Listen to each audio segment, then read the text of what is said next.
I mean, the main problem for our investors is uncertainty.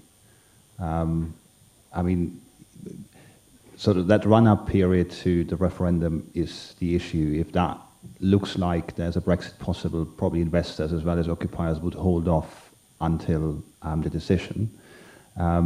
Even if the UK would leave the EU, there might be arrangement after which actually is beneficial to everyone. But as long as we don't know that, decisions are not made, and that's an issue for our investors. And they, if it looks likely, will probably hold back this investment for a while in the UK. And possibly, again, it comes down to what we talked a lot about. It's about cities and location within cities where you might be affected or not. I think London as a financial center, the city might be affected to some extent, depending on what banks are doing, depending on what type of arrangement we get in place. So I think there's a lot of unknowns for what comes after a positive referendum for Brexit. And that will take time before we can we really are able to judge which way will markets or will these effects go. And so far, if there's too many unknowns out there, and possibly some unknowns, if to quote John Rumsfeld, that it's very hard to say what are the effects for real estate markets.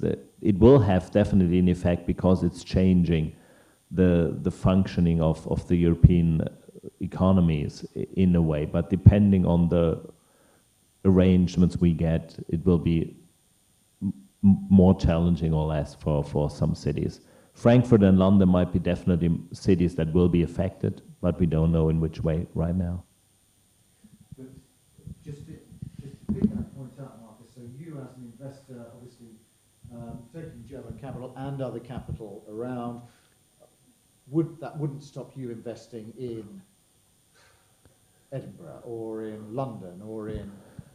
Per se, it will not stop us. It's simply depending. Our investors ask us, they asked us a year ago, what do we think about the likelihood of a Brexit? We said we don't know.